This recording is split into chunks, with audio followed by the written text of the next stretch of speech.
Bonjour à tous et toutes, j'espère que vous allez bien.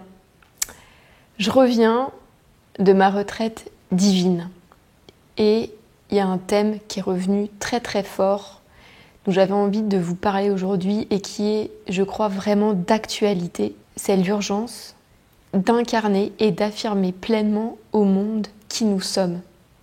Et dans qui nous sommes, j'entends notre vérité, notre beauté, notre fréquence, notre lumière. Est-ce qu'on est prêt à oser se montrer vraiment? Est-ce qu'on est prêt et on s'autorise à se déployer pleinement, voire même à s'autoriser d'être grande et grand? Est-ce qu'on est capable de rester aligné avec notre vérité, même si les autres ne sont pas toujours d'accord? Est-ce qu'on est assez ancré, solide? Est-ce qu'on se sent assez sécure à l'intérieur de nous pour dévoiler notre richesse intérieure, pour arrêter de s'excuser, arrêter de se justifier, arrêter de se minimiser, mais incarner qui nous sommes? Vaste sujet. Et en même temps, on est tellement poussé à ça en ce moment. Incarner pleinement qui nous sommes, comme s'il y avait une urgence à être, de nourrir l'être, d'incarner l'être, une urgence d'être, et que toutes les âmes qui sont ici sur Terre retrouvent, réintègrent leur pleine fréquence, leur centre, leur union intérieure, et être ces fameux piliers de lumière sur Terre. Et la première chose que j'avais envie de te dire à ce sujet, c'est d'arrêter de croire que la voix de ton âme doit être une voix de fluidité. J'entends souvent cette phrase que ça doit être fluide. Si c'est pas fluide, c'est pas le chemin. Et pour ma part, dans mon expérience personnelle, en fait, si j'avais choisi le chemin de la fluidité, et donc si j'avais choisi le chemin de la facilité, en fait, tout simplement, je ne serais pas là aujourd'hui devant toi à parler. Et clairement, je ne ferais pas ce que je fais aujourd'hui. Et aujourd'hui, dans tout ce que je suis, et donc dans tout ce que j'offre au monde, je me sens pleinement à ma place. Mais ça n'a pas été fluide. Ça n'a pas été facile. Ça m'a challengée. Bien sûr qu'il y a eu des résistances qui se sont présentées et qui se présenteront encore et qui se présentent encore dans ma vie. C'est normal. Donc la voix de l'âme n'est pas une voix de fluidité. C'est faux. C'est clairement faux. Et tu sais pourquoi? Parce que notre âme, elle a une faculté. C'est qu'elle est lumineuse. Elle est lumière. Et plus tu vas te reconnecter à ta lumière, plus cette lumière, elle va venir en avant. C'est comme si à la base, elle était en arrière-plan, tu vois, derrière, et qu'on pouvait encore jouer au jeu de qui je suis, dans le sens, est-ce que je suis ce que je ressens profondément en moi? Est-ce que je suis la conscience qui œuvre à travers chaque chose? Est-ce que je suis l'œil de la conscience? Est-ce que je suis le regard de la conscience? Est-ce que si j'ai conscience de mes émotions, de mes pensées, de mon corps, est-ce que je suis cette conscience qui observe, qui respire, qui transpire, qui aime? Ou est-ce que je suis cette personnalité que je peux plus voir, que je sens plus proche de moi, que je sens parfois être moi? Et une fois que ce jeu, cette dualité s'estompe et qu'on s'identifie de plus en plus à notre lumière intérieure qui est en arrière-plan, eh bien, plus de l'arrière-plan, elle passe au premier plan. C'est-à-dire que notre lumière prend les commandes. Parce qu'on s'identifie pleinement à ce que nous sommes, à ce qui anime chaque chose, chaque vie et notre existence ici sur Terre. Du moment où il se passe ça, cette lumière vient épouser nos corps et en épousant nos corps, elle vient amener sa lumière, elle vient faire descendre sa lumière dans tous nos corps. Et ce qui se passe, c'est qu'elle vient également révéler notre ombre, nos ombres. Parce que la lumière est révélatrice de l'ombre. c'est la même chose pour toi-même, en toi-même, de manière micro, mais c'est aussi la même chose de manière macro, au niveau planétaire, dans le monde. Et tu le vois bien, c'est ce qu'on vit en ce moment. C'est-à-dire que la lumière descend et les lumières sur la Terre prennent de plus en plus conscience de leur propre lumière, donc éclairent de plus en plus, mais aussi révèlent l'ombre de plus en plus. Donc par rapport à toi, clairement, quand tu vas t'identifier à ton âme, quand tu vas écouter son appel, ta petite voix, qu'est-ce qui va se passer sur ton chemin? Tu vas voir clairement toutes les résistances qui t'empêchent d'être encore plus pleinement toi-même. Ça ne veut pas dire que le chemin que tu es en train de prendre n'est pas le bon. Mais ça veut plutôt dire que c'est justement le bon. Que c'est parce que il y a autant de résistance que tu es sur la bonne voie. En réalité, la résistance te montre que tu es sur la bonne voie. La résistance aussi te montre ce que tu peux pressentir derrière cette résistance et ce qui bloque ce passage.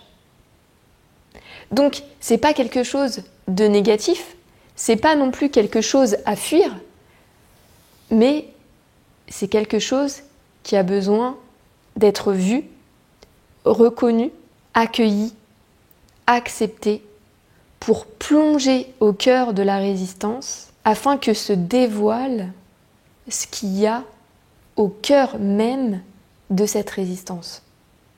Parce que c'est pour ça que tu la vis, cette résistance. C'est pour ça qu'elle se présente. C'est qu'il y a de l'enjeu derrière.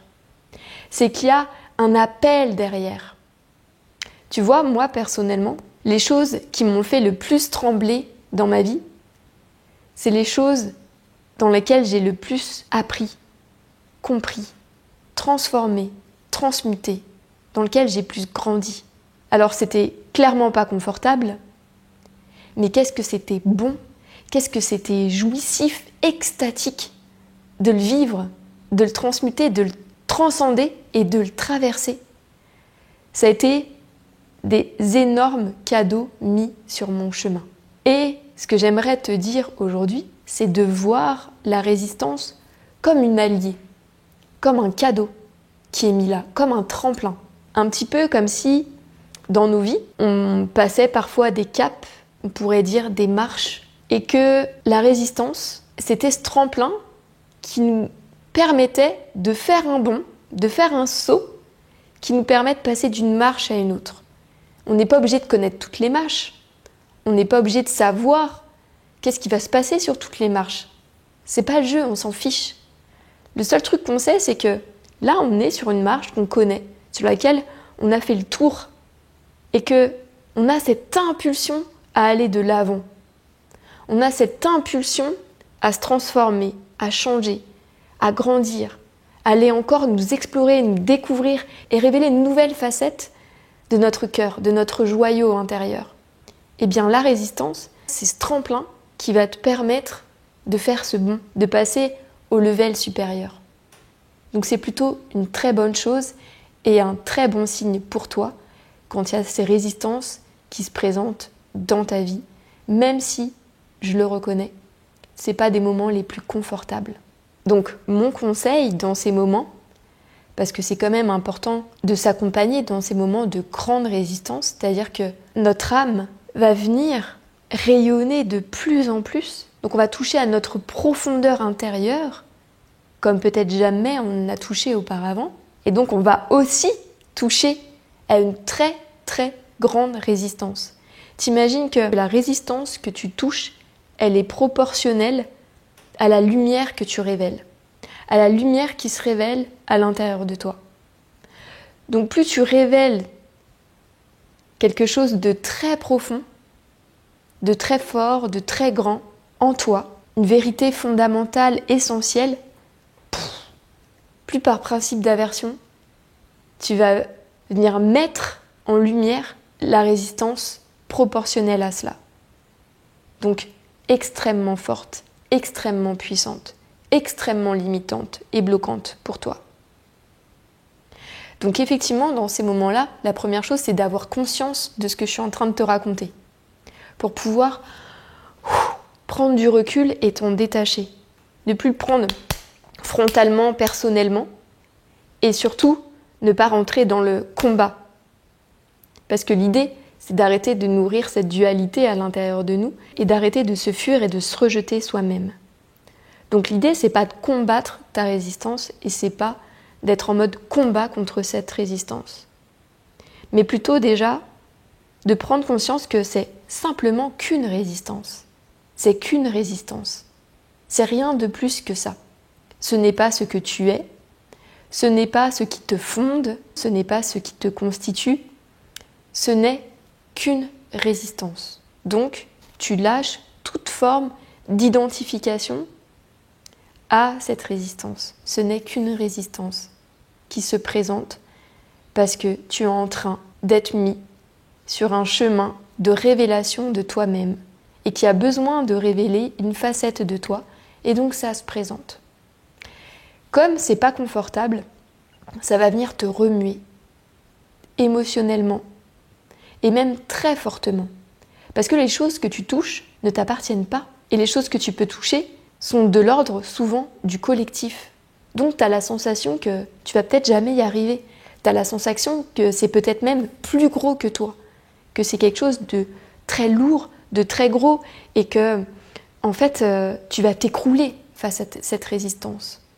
Non, tu ne vas pas t'écrouler. Car si cela était mis sur ton chemin, c'est qu'aujourd'hui, tu as toutes les capacités pour l'alchimiser. C'est que tu es prête et que tu es prêt à cela. Sinon, ça ne se serait pas présenté. Le divin ne te veut jamais de mal. Ne vient jamais te mettre à terre pour, entre guillemets, t'achever. Tu seras peut-être mis à terre pour grandir en humilité et donc t'agenouiller, accepter de lâcher le mental, lâcher l'ego, la personnalité, ça oui. Mais jamais pour que tu sois plus bas que terre et que tu ne puisses plus te relever. Non. Donc si ça a été mis sur ton chemin, c'est que tu as ces capacités dans ton être, dans ton cœur. C'est que tu es assez solide pour pouvoir dépasser cette résistance. Donc ça, c'est la chose aussi importante à retenir, c'est que tu en es capable. Donc comme tu sais que c'est qu'une résistance et qu'elle se présente à toi et que tu es capable de l'alchimiser, l'idée, ça va être d'aller la contacter, cette résistance. C'est de partir à sa rencontre. Donc ça veut dire que tu ne luttes pas, tu ne combats pas, tu n'y résistes pas, mais tu vas venir accepter cette résistance, accueillir cette résistance, non pas à partir de ta tête, mais à partir vraiment de l'espace du cœur. Donc ça te demande, avec ta lumière, avec ta conscience, de descendre dans la résistance. Ça peut être une émotion, ça peut être un endroit dans ton corps, une sensation qui se présente à toi. Ça peut être un petit peu tout ça, mais ça va te demander de descendre au contact de cette résistance. Imaginons que cette résistance, c'est comme un petit personnage, un petit gardien qui bloque le passage. Il se met entre toi et toi-même et il bloque le passage. Il bloque le passage parce qu'à un moment donné, ça a été juste, sain, bon pour toi qu'il soit là. Donc il est resté là parce que lui, il considère que c'est toujours important qu'il soit là. Et il considère qu'il n'a pas besoin de toi pour savoir ce qu'il a à faire parce qu'il sait très bien ce qu'il a à faire. Et il joue vaillamment son rôle de protecteur. Sauf que ça va être à toi, avec la conscience que tu as aujourd'hui, avec tout ce que tu as compris, accompli, intégré, d'aller rencontrer cette résistance et ce petit personnage, ce petit gardien, pour lui demander quel est son rôle ? Qu'est-ce qu'il fait ici ? Il œuvre pour qui ? Pourquoi ? Aussi, sûrement le remercier et lui demander de se transformer. Parce qu'aujourd'hui, toi, tu as besoin qu'il te donne accès à ce qu'il contient, à ce qu'il conserve, à ce qu'il bloque. C'est vraiment à toi de descendre au contact de ta résistance, de tes ombres, afin qu'elles ne t'illusionnent plus.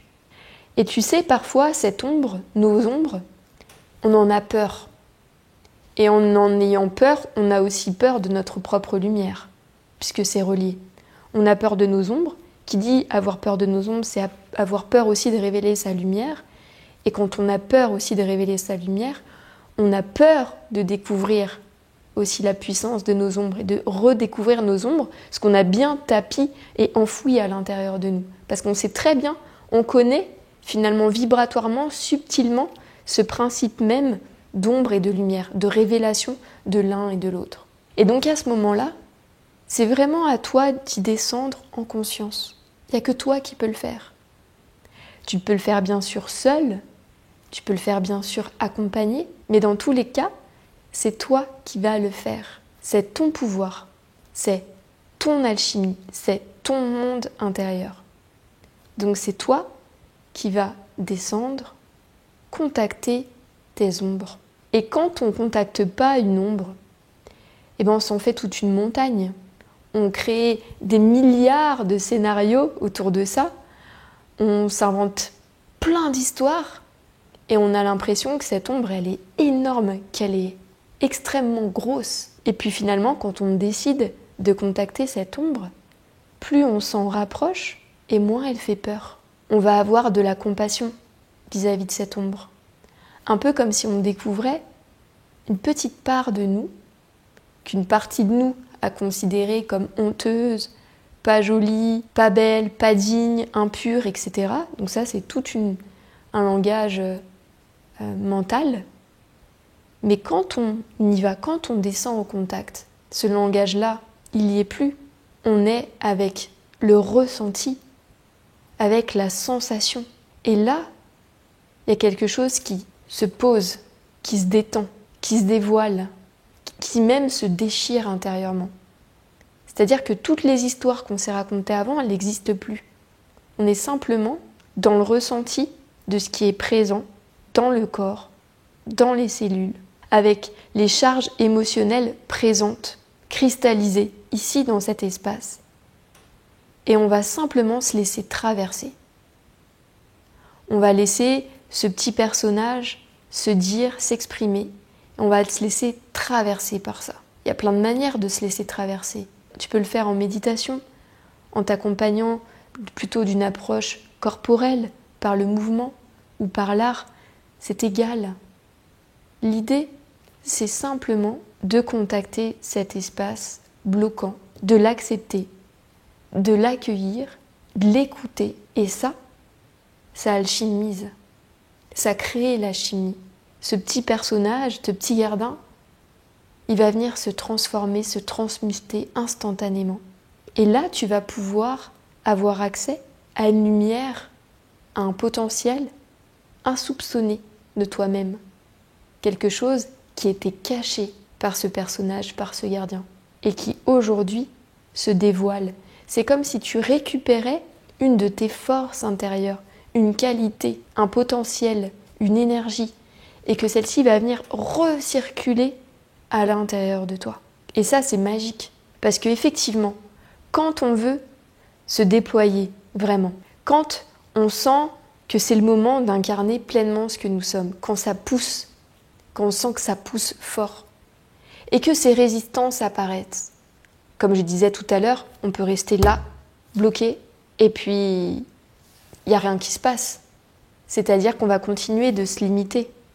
On va continuer de nourrir notre petitesse. On va continuer de rester dans les rangs, de correspondre, de jouer en fait un faux jeu, une fausse modestie, une fausse lumière.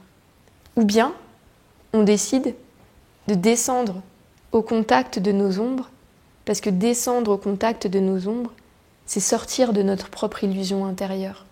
C'est arrêter de s'illusionner sur ce que nous sommes et justement retrouver ce que nous sommes. Et ça, c'est un pas nécessaire pour le déploiement de notre lumière. Descendre dans nos résistances, dans nos ombres. Et puis une autre chose que j'avais envie de te déposer aujourd'hui, c'est qu'au-delà de l'ombre, la peur de nos ombres pour révéler notre lumière, il y a aussi la peur de notre propre lumière. La peur de notre propre puissance. Parce que qu'est-ce qu'on nous a dit depuis qu'on est petit ? De correspondre au regard extérieur, de rentrer dans le moule, d'appartenir au monde. Donc, quand on est enfant, on sent bien parfois qu'on est différent. Mais on nous demande de ne pas trop être différent. On a envie d'être aimé. Donc on se dit que pour être aimé, il faut correspondre à ce que nos parents attendent de nous. Pour être aimé, il faut correspondre à ce que nos bandes de potes attendent de nous. Donc pour être aimé des autres, il faut correspondre à ce que l'extérieur attend de nous, à ce que le monde, l'autre attend de nous. Mais nous, qui on est dans tout ça ? À quoi on doit vraiment correspondre ? Qu'est-ce qu'on est vraiment venu incarner sur Terre ? Est-ce qu'on est venu incarner le fait de correspondre aux autres ?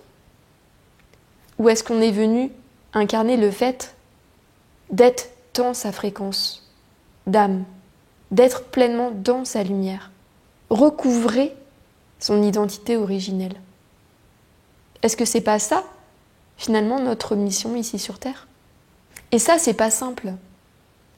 Parce que dans la partie plus égotique, il y a toujours ce sentiment de ne pas devoir être supérieur à l'autre. Parce que si on est supérieur à l'autre, c'est qu'on est dans l'ego. Mais qu'il y a l'autre jeu. C'est-à-dire que si on n'est pas supérieur à l'autre, eh bien, ça veut dire qu'on est inférieur. Donc, il faut rester inférieur. Donc, il faut ne pas trop en montrer. Il faut également ne pas trop se valoriser, voire même se dévaloriser. Et là, on rentre dans une forme de fausse humilité. On n'est plus dans le juste, on n'est plus dans notre fréquence originelle, on n'est plus dans le cœur, on est tout simplement dans l'émotionnel. Donc là, en gros, quand on joue à ce jeu-là, on croit faire le bien, on croit avoir bonne conscience, mais on n'est pas dans l'espace de la conscience. On est dans l'espace du corps émotionnel. On est dans un petit personnage, encore une fois, un petit gardien, comme j'expliquais tout à l'heure, qui est là. Faut pas que t'en fasses trop. Donc comme t'en fais pas trop, t'es aussi pas assez. Tu peux pas pleinement te valoriser, être toi, parce que de toute façon être toi c'est trop ou être jamais assez. Et donc ce petit personnage émotionnel se nourrit autant de ce sentiment égotique de vouloir briller, de vouloir capter la lumière, de vouloir prendre sa place, etc., être au-dessus des autres, se prouver, et que dans les moments où on se sent inférieur, dévalorisé. Tout ça, c'est la même chose en réalité. C'est le même petit personnage. Et c'est un personnage. C'est-à-dire que ce n'est pas l'âme. C'est pas notre âme qui œuvre ainsi, qui parle, qui souffle, qui chuchote ça pour nous-mêmes. C'est une part émotionnelle. Donc ça nous demande, là aussi, comme j'expliquais tout à l'heure pour la résistance, d'aller visiter cette part-là, qui a peur de se sentir supérieur. Qu'est-ce qui fait peur finalement au fait de se sentir supérieur à l'autre ? Qu'est-ce qui fait peur dans le fait d'affirmer pleinement sa grandeur et d'oser se déployer à sa juste place, à sa juste taille, à sa juste grandeur ? C'est une question qui est importante de se poser en ce moment. Moi, personnellement, ça fait longtemps partie de mon cheminement et des histoires que je me racontais. J'avais toujours cette tendance à me minimiser. Parce que je suis née en me sentant différente, en décalage. Sauf qu'un jour, en allant visiter ce petit personnage, j'ai compris que tout ça, c'était des histoires que je me racontais, qu'il n'y avait rien de vrai. Mais qu'en réalité, je me faisais du mal à moi. Parce que j'en avais marre de me suradapter aux autres. J'en pouvais plus en réalité. J'étais fatiguée de ça, épuisée de ça.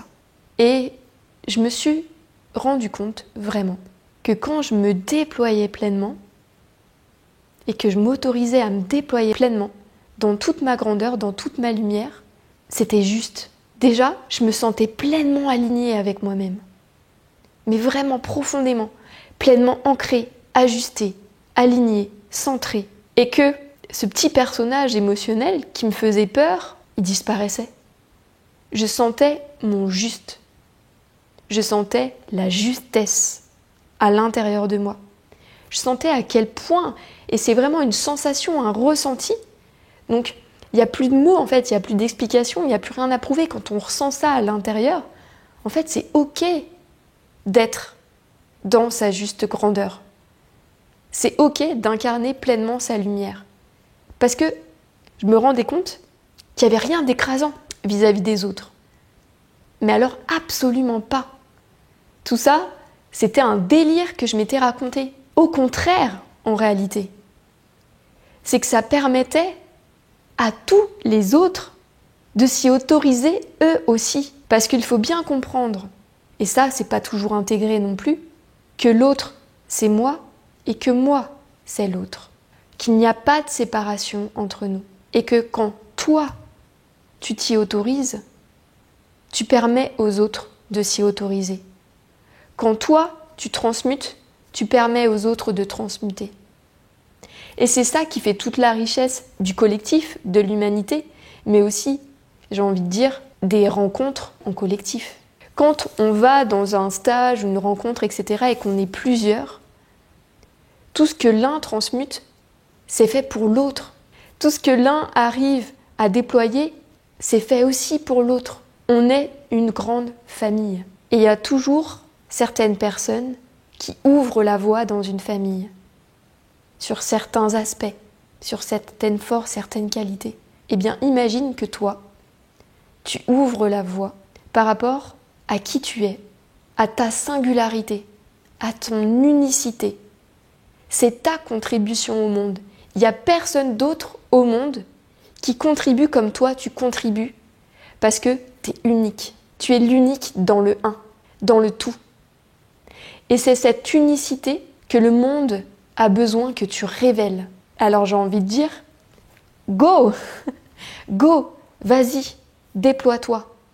Le monde t'attend, ta lumière t'attend, le divin t'attend. Tu es là pour ça, déploie-toi. Déploie toutes tes facettes. Imagine que, à toi seul, tu es une galaxie, un système solaire. Ton âme, c'est le soleil. Et qu'autour, tu as plein de planètes qui constituent ta galaxie. Et toutes ces planètes, ce sont des facettes de toi-même. Et au cœur même de ton soleil, il y a aussi d'autres facettes de toi-même. Et que l'idée aujourd'hui, c'est de prendre conscience que chaque facette, chaque planète qui te constitue est belle et juste. Et que tu peux les réunir.